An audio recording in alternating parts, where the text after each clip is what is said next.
الحمد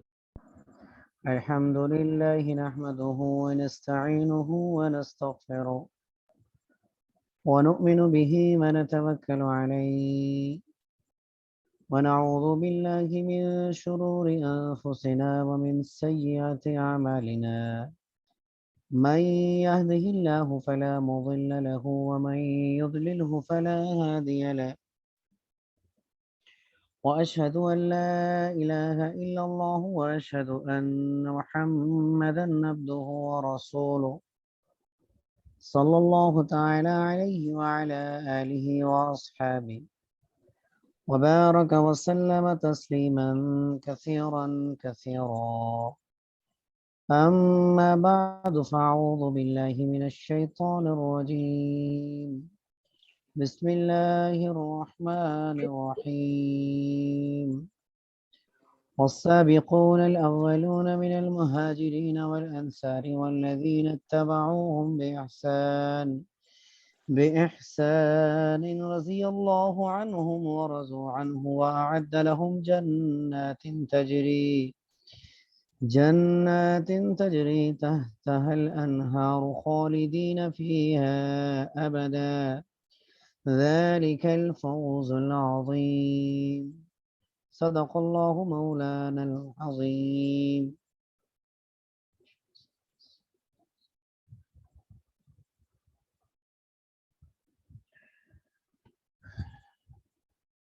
السلام علیکم ورحمۃ اللہ. معزز سامعین و سامعات، تمام معزز مسلمانان گرامی، الحمدللہ آج ایک بار پھر سننا سرکل کے زیر اہتمام ماہانہ سلسلہ ہمارے اکابر میں حاضر خدمت ہے، اور اس سلسلہ کے اندر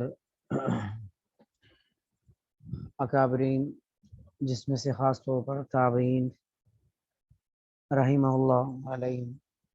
اجمعین کے تذکرہ خیر چل رہے ہیں، اور اسی سلسلے کو آگے بڑھانا مقصود ہے کہ ان مبارک نفوس ہستیوں کی زندگی کے حالات، زندگی کے گوشے ہمارے ذہن و دماغ میں اتریں، اور پھر اعضاء اور جوارے میں عملی طور پر عملی جامہ پہنانے کی اللہ تعالیٰ توفیق عطا فرما دے، کیونکہ ان کی زندگیوں کی مبارک لمحات، طریقے، عبادات، اطوار جب شوق سے سنیں گے، عمل کی نیت سے، تو اللہ تعالیٰ آگے بھی اس کی برکات انوارات سے ضرور نواز دیں گے۔ آج جس ہستی کا کچھ زندگی کے گوشے حالات آپ کے سامنے سوانے پیش کرنا مقصود ہے، وہ بہت ہی مشہور ہستی ہیں، اور ایک بڑے ہی عظیم خانوادے اور گھرانے سے ان کا تعلق ہے، اور بڑے فضائل کے حامل ہیں، اور ان کا نام نامی اسم گرامی حضرت عروہ بن زبیر رحمہ اللہ تعالی علیہ۔ سیدنا عمر فاروق امیر المومنین کی شہادت سے 1 سال پہلے بہت ہی شرافت اور نیکی کے اونچے درجے کے پہنچے ہوئے اس گھر میں ان کی پیدائش ہوئی۔ ان کے والد حضرت زبیر بن عوام رضی اللہ تعالیٰ عنہ سرکار دو عالم صلی اللہ علیہ وسلم کے خاص ساتھیوں میں سے، اصحاب میں سے تھے، اور اسلام کے وہ پہلے شخص تھے جنہوں نے اسلام کی حفاظت کے لیے تلوار اٹھائی، اور ان کا نام ان 10 عشرہ مبشرہ جنتی اصحاب میں سے ایک تھا، جن کو اس دنیا فانی میں ہی اللہ تعالیٰ نے نبی صلی اللہ علیہ وسلم کی زبانی جنت کی خوشخبری عطا فرمائی۔ حضرت عروہ بن زبیر کی والدہ ماجدہ حضرت اسماء بنت ابی بکر رضی اللہ تعالی عنہا تھیں، جو کہ ذات النطاقین کے لقب سے مشہور تھیں، اور ان کے نانا کسی تعارف کے محتاج نہیں، خلیفہ فصل، خلیفہ اول، خلیفہ بلا فصل سیدنا ابو بکر صدیق رضی اللہ تعالیٰ عنہ، جو نبی پاک صلی اللہ علیہ وسلم کے خلیفہ اور یار غار مزار تھے۔ اور ان کی دادی جان کی اگر بات کی جائے تو حضرت صفیہ بنت عبد المطلب رضی اللہ تعالیٰ عنہا تھی، جو سرکار دو عالم صلی اللہ علیہ وسلم کی پھوپھی تھی، اور ان کی خالہ مسلمانوں کی ماں ام المومنین سیدہ طیبہ عائشہ صدیقہ طاہرہ تھیں۔ اور جب سیدہ عائشہ رضی اللہ تعالیٰ عنہ کا انتقال پر ملال ہوا اور تدفین کا وقت آیا، تو حضرت عروہ جو ان کے بھانجے ہیں یہی قبر میں اترے تھے اور ان کی لحد کو درست کیا تھا۔ اس عظیم الشان تعارف سے بڑھ کر کیا شرافت ہو سکتی ہے ایمان اور اسلام کے علاوہ جو اللہ نے ان کو عطا فرمائی۔ اور اگر ان کے ہم عصر اور ان کے ساتھ والے دیگر سے موازنہ کیا جائے تو اس سے بڑھ کر نسب اور شرافت نہیں ہو پاتی۔ واللہ عالم بالصواب۔ علم کی تحصیل کے لیے مکہ معظمہ میں یہ پہنچے، علم حاصل کرنے کے لیے، جہاں صحابہ کرام کی بڑی تعداد موجود تھی، اور پھر اس موقع سے کو غنیمت جانتے ہوئے ان صحابہ جلیل القدر صحابہ کرام کے گھروں میں جاتے،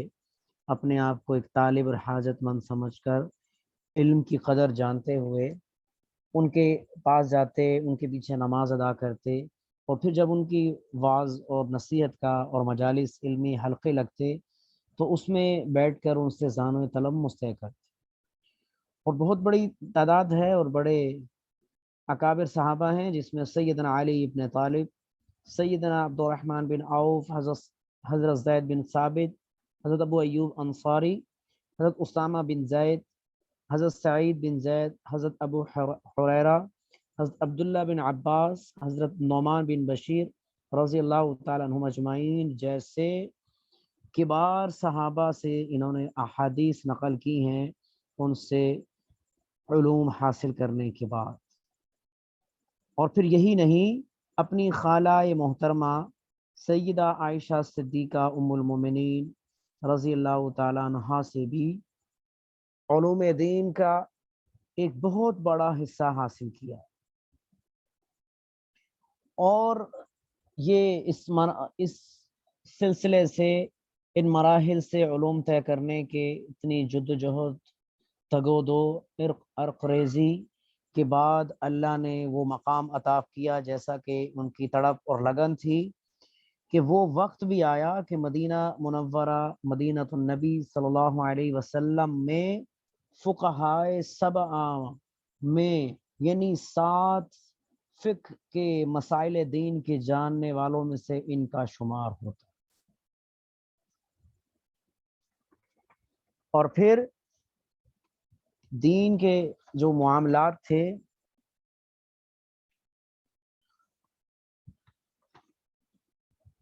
جی ہاں، دین کے معاملات سیکھنا اور پھر ان کو پیش کرنا، یہ ان کی زندگی کا حصہ بن چکا تھا۔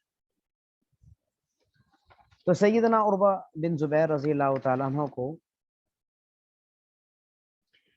نیک یعنی ان کے اس علمی شان کی وجہ سے دنیا کے جو حکمران تھے وہ بھی نیک سالے ان کے پیچھے چلے آتے تھے، کیونکہ دنیاوی معاملات بھی وہ ان سے ہی حل کرواتے تھے۔ ان نیک سالے حکمرانوں میں سے ایک بہت بڑا نام سیدنا عمر بن عبدالعزیز عمر ثانی بھی ہیں،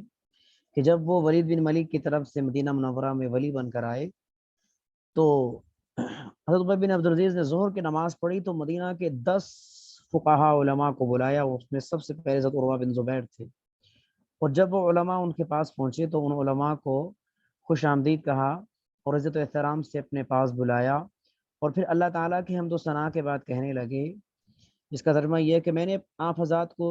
ایک ایسے کام کے لیے مدعو کیا ہے جس میں آپ کو بھی اجر ملنے والا ہے، اور وہ یہ کہ میں مسند حکومت، اقتدار اور حکومت کی کرسی پر بیٹھنے کے بعد آپ نے میری مدد کرنی ہے کہ جتنے بھی کام ہیں اس میں میری رہنمائی کرنی ہے، اور میں یہ کبھی نہیں چاہوں گا کہ کسی بھی معاملے میں آپ کے مشورے کے بغیر کوئی کام کرے۔ کیا شان ہے، اس طرح کے حکمران ہوا کرتے تھے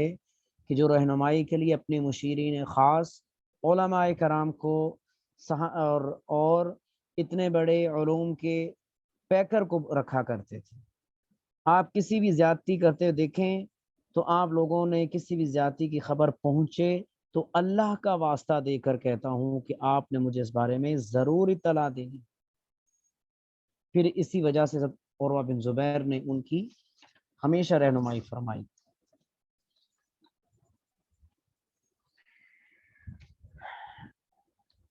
تو ان کی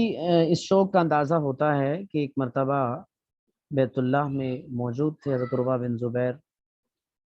اور صحابہ کرام کے ساتھ کچھ تابعین کے ساتھ مل کر بیت اللہ کا طواف کیا، اللہ کی تسبیح بیان کی۔ طواف کے بعد مکہ معظمہ میں خانہ کعبہ کے سامنے بیٹھ کے اس کی عظمت کا مشاہدہ کرنے لگے، اور مزید نوجوان ہیں، علم کے طالب ہیں، سب مل کر بیٹھے ہوئے ہیں خانہ کعبہ کا ارد گرد۔ ان کے ساتھ حضرت عبداللہ بن زبیر، ان کے بھائی عبد الملک بن مروان بھی تھے۔ ان کے درمیان آہستہ لہجے میں کہنے لگے کہ آؤ آج ہم یہاں بیٹھ کر اپنی پسند اور خواہش کی چیز نہ مانگے۔ آج دنیا میں انسان جس کو اللہ تعالیٰ نوازتے ہیں وہ جاتا ہے اور بیت اللہ میں جا کے مانگتا ہے، لیکن دیکھنا ہوگا کہ یہ ہستیاں کیا مانگتی تھیں اور ان کی طلب اور خواہش کیا تھی۔ تو جو مزید دوسرے نوجوان بیٹھے ہوئے تھے وہ اپنے دنیا کے خیالات میں مگن ہو گئے، اپنی دنیا کی امیدیں، تمنائیں، خواہشات، دنیا کے سبز باغات کی سیر میں سرگرداں ہو گئے۔ تو حضرت عبداللہ بن زبیر کہنے لگے کہ میری تمنا اور چاہت یہ ہے کہ میں ملک حجاز کا مالک بن جاؤں، خلافت مل جائے۔ ان کے بھائی مصعب کہنے لگے میری تمنا خواہش یہ ہے کہ میں کوفہ اور بصرہ کا والی بن جاؤں، گورنر بن جاؤں، خلافت مل جائے۔ عبد الملک بن مروان کہنے لگے کہ اگر آپ دونوں اسی پر ثبات اور قناعت کرتے ہیں نا تو اچھی بات ہے، البتہ میری چاہت تو یہ ہے کہ پوری دنیا کی بادشاہت مجھے مل جائے، میں معاویہ بن ابی سفیان کے بعد تمام مسلمانوں کا خلیفہ بن جاؤں۔ جب یہ تینوں ان کے عزیز اپنی تمناؤں کا اظہار کر چکے اور انہوں نے اب دیکھا کہ حضرت عروہ بن زبیر تو خاموش بیٹھے ہوئے ہیں، ابھی تک انہوں نے اس جذبے سے اور شوق کا اظہار کرتے ہوئے اپنی خواہش کو زبان سے ظاہر کیا ہی نہیں ہے، تو کہنے لگے اے عروہ تمہاری کیا چاہت ہے؟ تو حضرت عروہ بن زبیر کہنے لگے کہ اللہ تعالیٰ تمہاری دنیاوی تمناؤں اور چاہتوں میں برکت ڈالے، بہرحال میری تمنا یہ ہے کہ میں ایک ایسا عالم با عمل بن جاؤں کہ لوگ مجھ سے قرآن، حدیث اور دین کے احکامات سیکھنے کے لیے کھچے چلے آئیں۔ جی ہاں،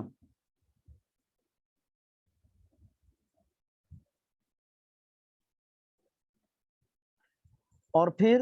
میں اللہ کی رضا کے لیے یہ سب کچھ کروں، اللہ مجھے دنیا اور آخرت میں کامیابی عطا فرما دے اور اللہ تعالی جنت کا مجھے حقدار ٹھہرا دے۔ زمانہ گزرتا رہا، حتیٰ کہ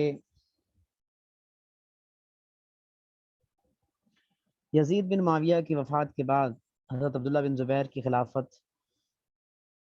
پر یہ ان سے بیعت ہوئے اور حجاز، یمن، عراق پر ان کی حکومت قائم ہو گئی۔ تو حضرت عبداللہ بن زبیر کو شہید کر دیا گیا۔ اس کے بعد ان کے جو بھائی تھے وہ عراق کے والی مقرر کیے گئے، تو حضرت عبد الملک بن مروان کی وفات کے بعد مسلمانوں کے خلیفہ بنے یزید۔ تو تمام مسلمانوں نے ان کی خلافت کو تسلیم کر لیا۔ تو بعد کے ادوار میں یہ ہوا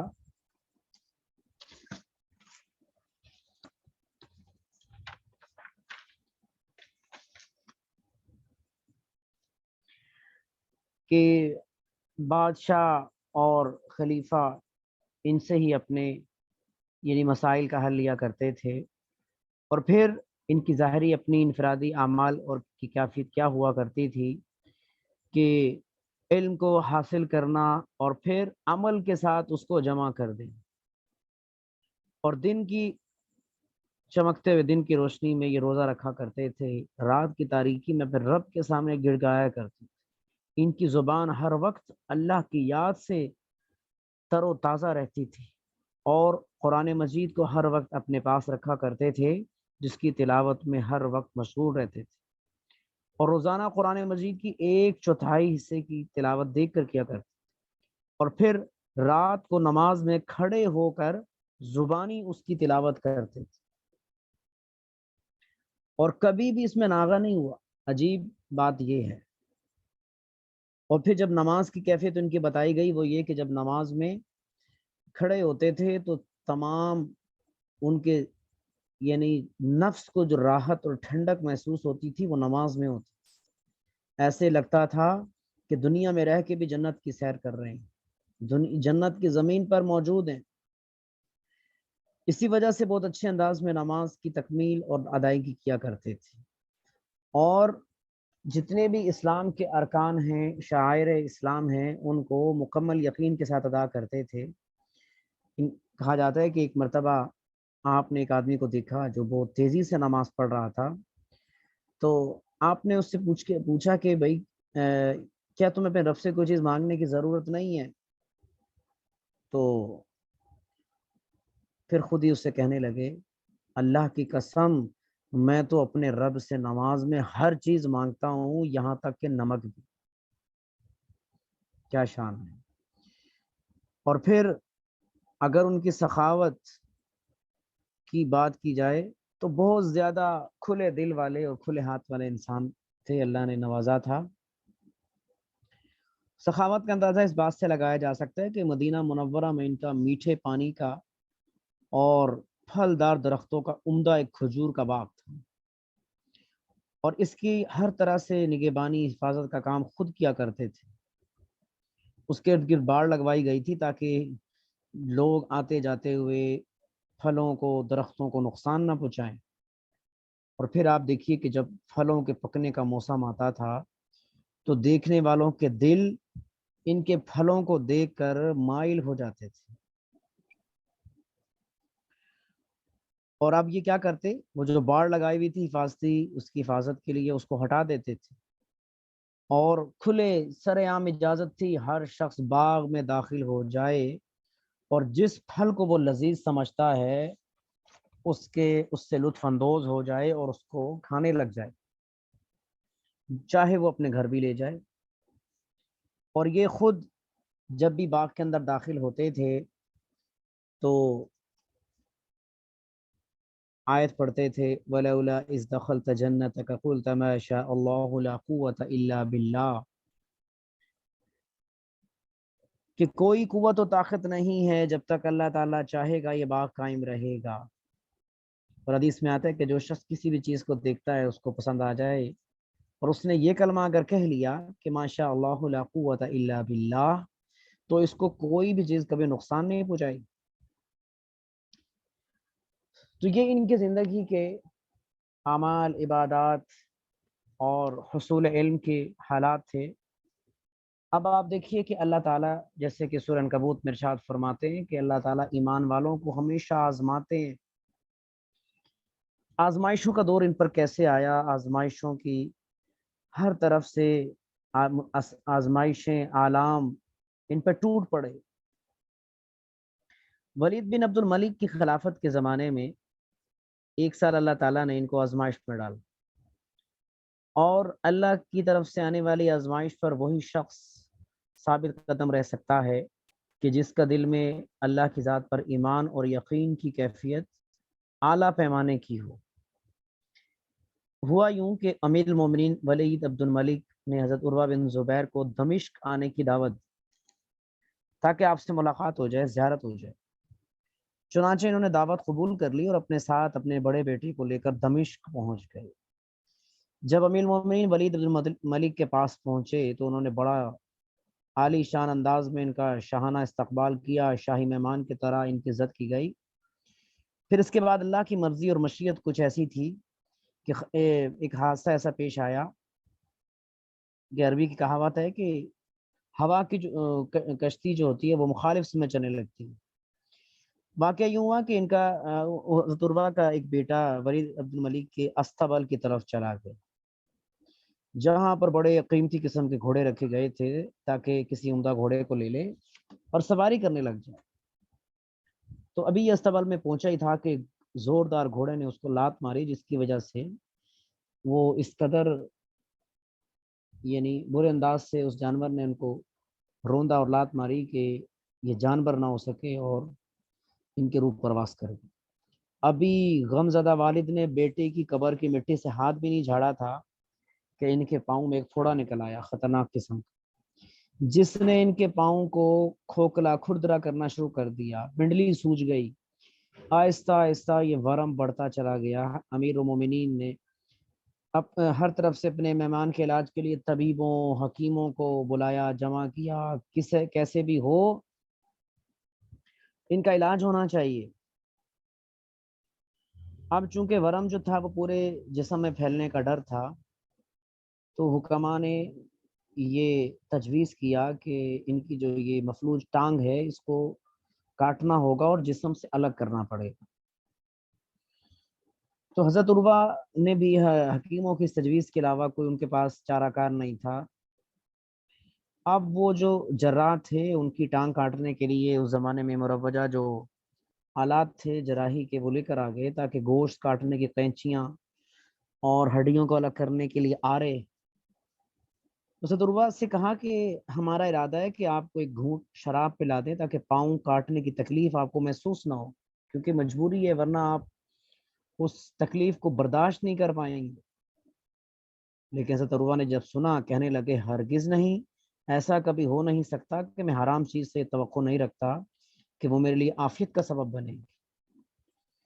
پھر انہوں نے کہا چلیں شراب کے علاوہ کوئی اور نشہ آور چیز پہ لا دیتے ہیں۔ انہوں نے فرمایا نہیں، میں یہ بھی نہیں چاہتا کہ میرے جسم میں کوئی حصہ کاٹ کر الگ کیا جائے اور مجھے اس کی تکلیف نہ ہو، بلکہ آپ بغیر نشہ کے میری ٹانگ کاٹیں تاکہ مجھے درد ہو اور اللہ کی طرف سے مجھے اس پر اجر و ثواب ملے۔ چنانچہ طبیبوں نے ٹانگ کاٹنے کا ارادہ کیا اور مضبوط اور طاقتور افراد کی ایک جماعت آگے بڑھی۔ تو حضرت عروہ نے پوچھا بھی کیا بات ہے، یہ کون لوگ ہیں، کس لیے آ رہے ہیں؟ بتایا گیا کہ ان لوگوں کو اس لیے بلایا گیا ہے تاکہ آپ کو پکڑے رکھیں، تاکہ اس دوران کہیں آپ اپنی ٹانگ چھڑانے نہ لگیں، آپ تکلیف کی شدت کی وجہ سے کہیں مزید آپ کے ٹانگ کو نقصان نہ پہنچنے پائے۔ آپ نے کہا کہ مجھے نفرات کی کوئی ضرورت نہیں ہے، اللہ کا ذکر اور تسبیح میرے لیے کافی ہے۔ جب تک میں ذکر اور تسبیح میں مشغول رہوں گا مجھے پکڑنے کی نوبت ہی نہیں آئے گی۔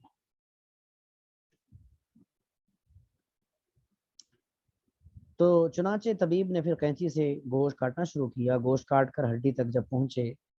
تصور کریں یہ کہنا بہت آسان ہے لیکن جس انسان پر بیت رہی ہوتی ہے وہ یہ جانتا ہے۔ ہڈی پر آری رکھ کر چلانے لگے اور ہڈی کو کاٹتے رہے،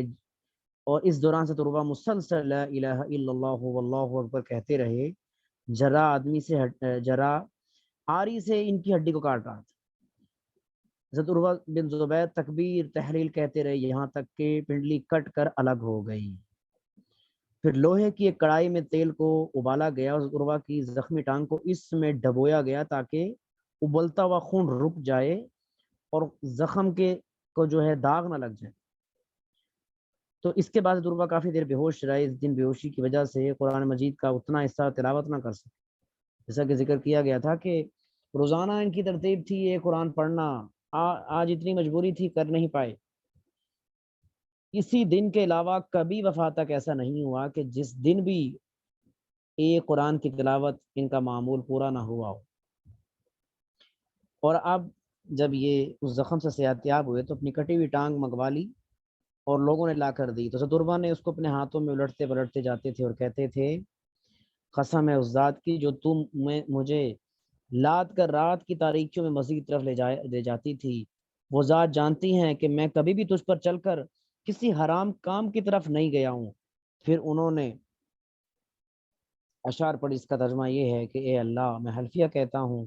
کہ میں نے اپنے ہاتھ کبھی کسی مشکوک چیز کی طرف نہیں بڑھایا اور نہ میری ٹانگ مجھے کسی گناہ کی طرف اٹھا کر لے کر گئی ہے، اور نہ ہی میرے کان میری آنکھوں نے مجھے کسی برائی کی طرف بہکایا ہے، نہ ہی میری عقل میری ضرورت حاجت نے کبھی برائی اور رہنمائی کی ہے، اور میں جانتا ہوں کہ مجھے زمانے میں کوئی مصیبت ایسی نہیں پہنچی جو مجھ سے پہلے کسی جوان کو نہ پہنچی ہو۔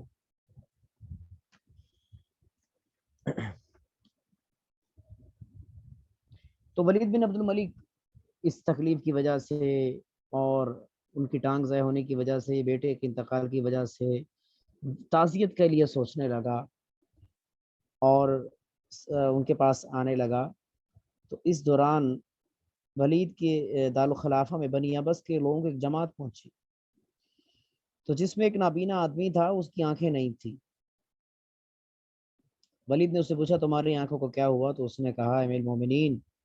میری حالت یہ تھی کہ بنی ابس میں مجھ سے زیادہ مالدار اور عیالدار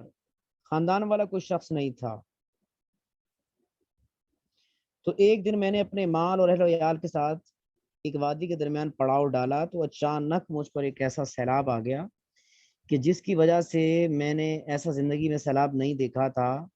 اور میرا سارا کا سارا جو خاندان تھا وہ اسی کے نظر ہو گیا۔ میرے پاس ایک اونٹ اور ایک چھوٹا سا ننھا منا بچہ زندہ رہ گیا، اور جو اونٹ بچا تھا وہ بڑا سرکش قسم کا تھا۔ میں بچے کو چھوڑ کر اونٹ کے پیچھے بھاگا، میں اسی جگہ سے تھوڑا دور گیا ہی تھا کہ بچے کی چیخنے کی آواز آئی۔ میں نے دیکھا تو بچے کا سر بھیڑیے کے منہ میں تھا اور وہ اس کو کھا رہا تھا۔ میں نے بہت جلدی کی لپک کر بچے کے پاس پہنچا، لیکن اس کو بچا نہ سکا، اور میں دوبارہ اونٹ کی طرف گیا تو میں اس کے قریب پہنچا تو اس نے میرے چہرے پر ایسی لات ماری کہ میری آنکھ ضائع ہو گئی۔ اسی طرح ایک رات کے اندر اندر میں بیوی، بچوں، مال دولت اور آنکھوں سے محروم ہو گیا۔ یہ قصہ سن کر ولید نے اپنے دربان سے کہا کہ شخص کو ہمارے مہمان عروہ بن زبیر کے پاس لے چلو تاکہ یہ ان کو اپنا قصہ سنائے، ان کو معلوم ہو جائے کہ لوگوں میں ایسے بھی لوگ ہیں جن پر عروہ سے بھی زیادہ تکلیفیں آئی ہیں۔ تو جب یہ اپنے گھر میں واپس آئے مدینہ منورہ، تو گھر والوں سے مخاطب ہو کر کہنے لگے تھے عروہ کہ تمہیں ہرگز اس حالت میں دیکھ کر پریشان نہیں ہونا چاہیے مجھے، کیونکہ اللہ نے مجھے 4 بیٹے عطا فرمائے، ایک واپس لے لیا اور 3 چھوڑ دیے، میں اسی پہ اللہ کی تعریف کرتا ہوں۔ اللہ نے 2 ہاتھ عطا فرمائے، 2 پاؤں عطا فرمائے، ایک واپس لے لیا، اس پر شکر ہے۔ اللہ نے مجھے زیادہ دیا ہے، مجھ سے بہت کم لیا ہے۔ اللہ نے ایک بار میری آزمائش کی ہے جبکہ کئی بار عافیت بخشی ہے۔ لوگ ان کے پاس تعزیت کلمات کے لیے مدینہ منورہ میں آتے تھے، اور اس کے بعد انہوں نے اپنی اولاد کو مزید نصیحتیں کیں اور اس چیز کی نصیحت کی کہ ان کی تربیت میں، علم کے حصول میں کسی طرح کی کمی نہ کی جائے۔ لوگوں کو آپ جو ہے سادگی کی ترغیب دیا کرتے تھے۔ تو حضرت عروہ بن زبیر کی زندگی کے ان گوشوں سے ہمیں یہ معلوم ہوا کہ انسان کو اللہ تعالیٰ کے احکامات پر عمل کرنا چاہیے، نبی صلی اللہ علیہ وسلم کے طریقوں کے مطابق زندگی گزارنی چاہیے، عبادات اور اعمال میں لگنا چاہیے، اور اللہ اور اس کے رسول نے جن چیزوں سے منع فرمایا ہے، نافرمانی سے منع کیا ہے، اور ان کا خیال کرتے ہوئے اللہ سے توبہ استغفار کرتے ہوئے ان سے بچنا چاہیے، اور جو اللہ نے نعمتیں عطا فرمائی ہے اس پر شکر کرنا چاہیے، اور زندگی کی قدر کرنی چاہیے، اور اس سے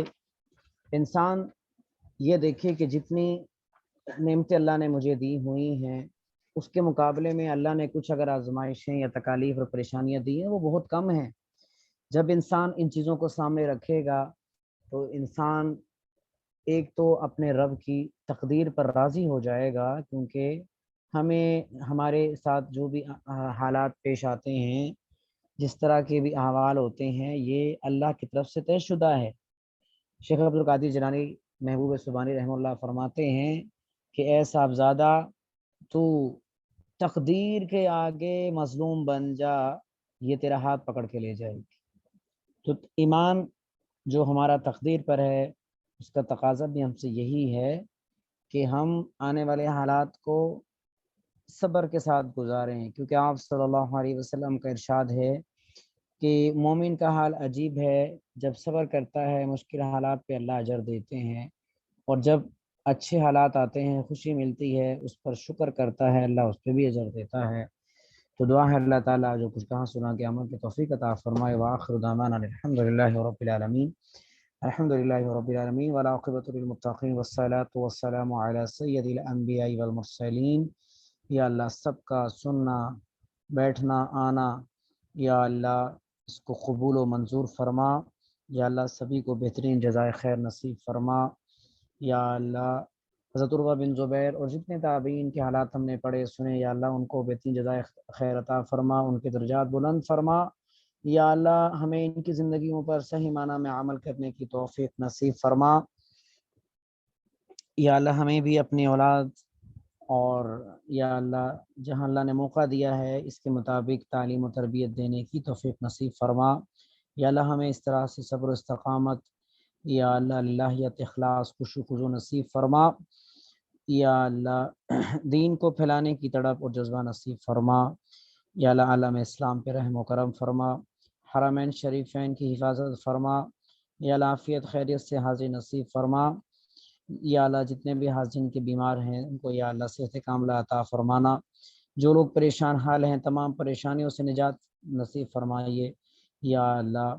تمام دینی مراکز مساجد کی حفاظت فرمائیے، اور یا اللہ خاص طور پر اس ادارہ کو دن دگنی رات چگنی ترقی نصیب فرما۔ جتنے بھی یا اللہ مرد و خواتین اس میں کام کرنے والے ہیں، درس و تدریس سے جڑے ہیں، یا اللہ سب کو اخلاص نصیب فرما۔ یا اللہ پڑھنے والوں کو عمل کی توفیق نصیب فرما۔ یا اللہ یا اللہ جتنے بھی لوگوں نے دعاؤں کے لیے کہا چاہا سب کی تمام دعاؤں کو قبول فرما۔ ربنا تقبل منا انك انت السميع العليم وتب علينا انك انت التواب الرحيم۔ سبحان ربك رب العزة عما يصفون وسلام على المرسلين والحمد لله رب العالمين اجمعين۔